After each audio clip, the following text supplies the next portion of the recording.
Going full diva. Can you believe this? A jamfluencer going full diva. Favourite royal couple, Harry and Meghan, well... The chaos bubbling in Montecito didn't start with some scandal or royal headline. Oh, no. This storm began the way most things do in Meghan Markle's world, with a demand so wild it made an entire PR team question every life decision that led them there.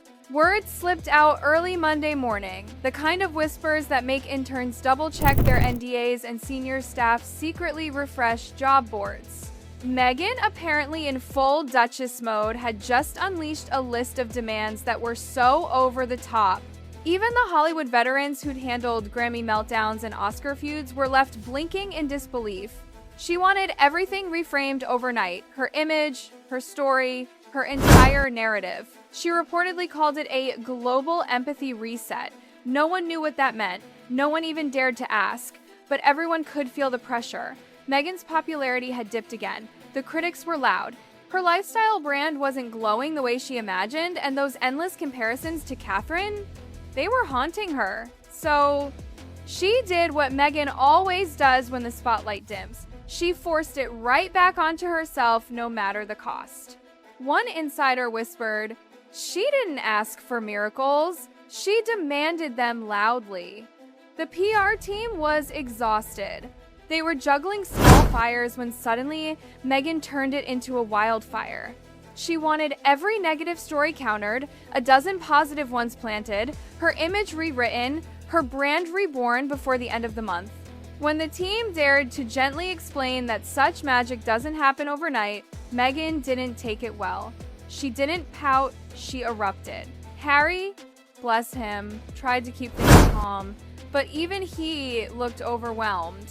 One source described him as a man watching a train he couldn't stop. He paced the halls helpless, while Meghan stormed through meetings like a commander planning a battlefield takeover. It's a PR disaster to have, Pat Tillman's mum saying it's not a good idea for him to receive the award. And her voice could shake glass. One witness swore the walls of their Montecito home vibrated. Someone else claimed Harry flinched every time she raised her hand for emphasis.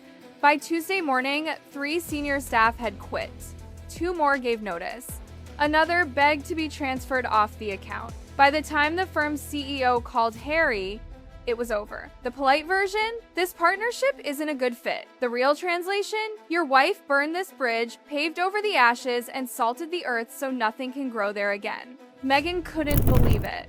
Shocked that anyone would dare walk away from her, the Duchess of Sussex, the woman who once had the world at her feet, she told people the firm had failed her. They lacked vision. They weren't elevating her properly. She even started shopping for another world-class PR agency that understood global royalty and celebrity influence. In other words, someone who would say yes to everything. But here's the twist. Most top firms already knew her reputation. Many wanted nothing to do with the Sussex chaos. It wasn't about politics or the palace. It was about the impossible task of managing a narrative that changes every 3 days. Back in Montecito, the tension was suffocating. Meghan was pacing, firing off new ideas, while Harry sat quietly absorbing the fallout like he always does. Staff were spotted leaving with tight faces, clutching laptops, and folders like survivors fleeing a disaster zone. Then came the final blow, a leaked internal memo. It didn't reveal confidential secrets, but it did describe the account as unmanageable, citing unrealistic expectations and a hostile environment. Social media exploded. Critics had a field day. Even Meghan's supporters were stunned. When she saw the memo, she went nuts. She screamed betrayal. She blamed everyone: the firm, the palace, the trolls, the media, even institutional jealousy. The only person she didn't blame was herself. Harry tried to calm her, but his face said it all. He'd seen this movie before. Meghan pushes. The team tries. The demands grow. The relationship collapses. And then the cycle starts again. But this time, it felt different. This wasn't a few angry emails. This was an implosion big enough to make every PR firm in LA whisper, "Beware the Montecito problem." Now, the whispers weren't just online. Insiders were murmuring that Meghan's reputation behind the scenes was becoming harder to fix than her public one. Prince Henry Charles Albert David of Wales, Sussex, what are you doing here? If even professional spin doctors couldn't survive her, what hope did anyone else have? Because right now, Montecito didn't look like a sanctuary. It looked like a PR crime scene. And just when you think the madness might quiet down, it gets louder. The moment Meghan sensed her PR team pulling away, she shifted gears. The energy in the house changed. Harry started pacing again. The staff moved like ghosts, afraid to breathe too loud. Meghan turned dramatic, like she was the heroine in the third act of a tragedy where everyone else was plotting her downfall. And in her mind, the villains weren't critics or tabloids anymore. They were her own PR strategists. These poor souls had no idea what they'd signed up for.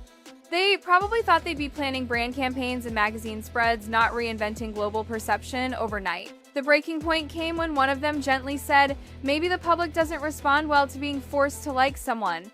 Meghan froze. The room went silent. You could practically hear the record scratch because in her mind, softening the tone meant dimming her light, and Meghan does not dim her light. Suddenly, she was pacing again, ranting about sabotage, how people inside her circle didn't understand her brand, how certain staff weren't aligned with her vision. She even hinted she might bring in people who truly appreciate what she brings to the table. That's when the team knew it was over. But of course, with Meghan, nothing ends quietly. The moment she sensed emotional distance, she doubled down. She started sending paragraph-long directives at midnight orders that would make even a crisis manager cry. She wanted a new documentary concept by tomorrow.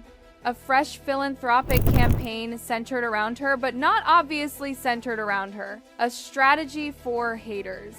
A plan to reclaim the narrative. And the cherry on top, a movement to build global empathy. Yes, empathy. From the same woman melting down at her staff. Meanwhile, Harry sat in the next room looking like a man who needed noise-canceling headphones for emotions. He kept poking his head in, whispering, "Maybe we should take a break?" Meghan shot back, "If we stop, they win." No one knew who they were. They changed daily. By midweek, the PR team was spiritually gone. Still on payroll, but checked out. They whispered about their contracts, traded stories of previous survivors, and argued over who'd break the news that they were done. But Meghan beat them to it. In true dramatic fashion, she called an emergency meeting. Everyone joined the video call looking like they'd aged 10 years overnight. Meghan began with a speech long, emotional, and dripping with self-importance. She talked about loyalty, dedication, and vision. Then she dropped the bomb. It's clear some people just don't have the capacity to keep up. Translation?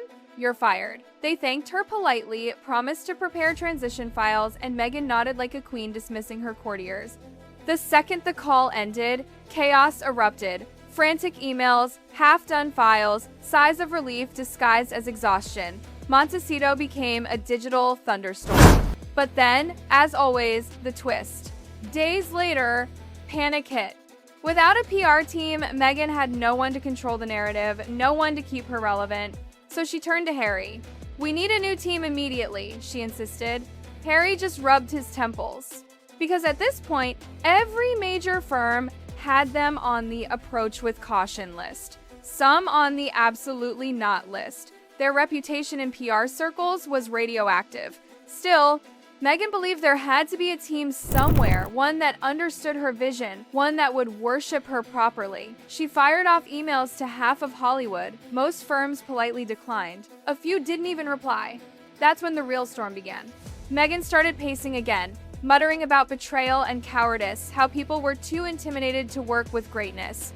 Harry tried his best to stay calm, but even he looked like a man who'd run out of words. Days passed. Meghan reached out to boutique agencies, freelancers, even retired consultants. Anyone. Everyone. The answer stayed the same. No one wanted to touch the drama. By then, Montecito was buzzing with gossip. Neighbors whispered, staff whispered, even assistants whispered to each other behind closed doors. Everyone knew the volcano was rumbling again. And in her most ironic moment yet, Meghan began to say, half joking but half serious, Maybe I should just run my own PR. No one understands my story like I do. Harry froze, completely. That blank stare you give when you realize you're on a roller coaster with no brakes. But Meghan was serious. She grabbed a notebook and started scribbling.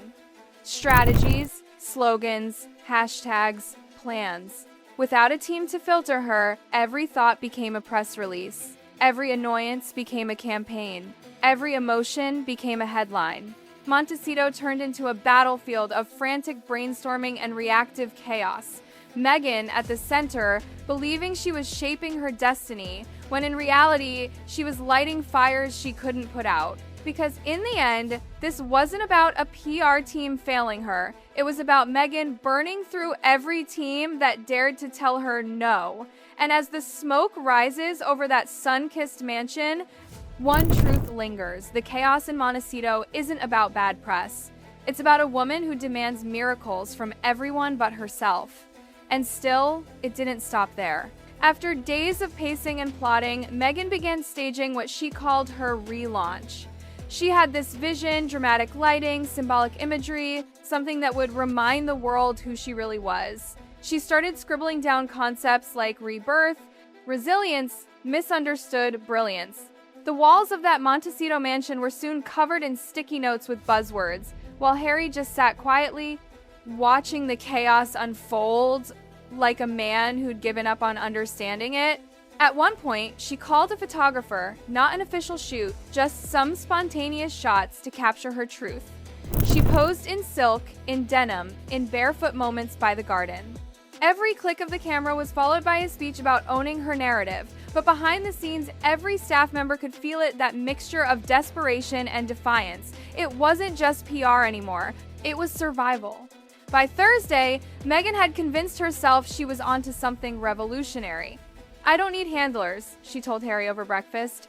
"I need believers." She said it like a manifesto, and for a moment, Harry almost smiled, as if he wanted to believe her too. But deep down, they both knew believers couldn't replace professionals. Meanwhile, whispers spread beyond Montecito.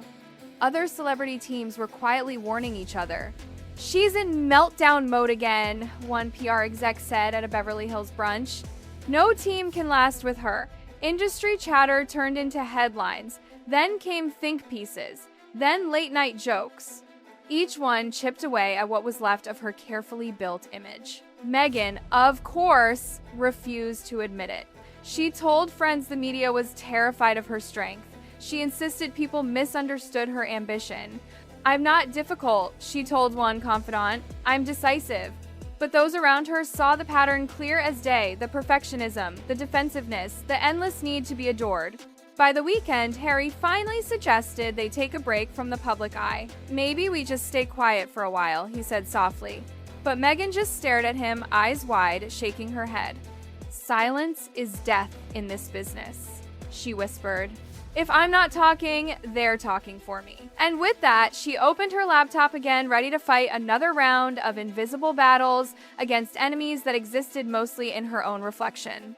Montecito, once peaceful, was now echoing with the hum of her obsession, a palace of mirrors, where every light flicker looked like an audience she refused to lose.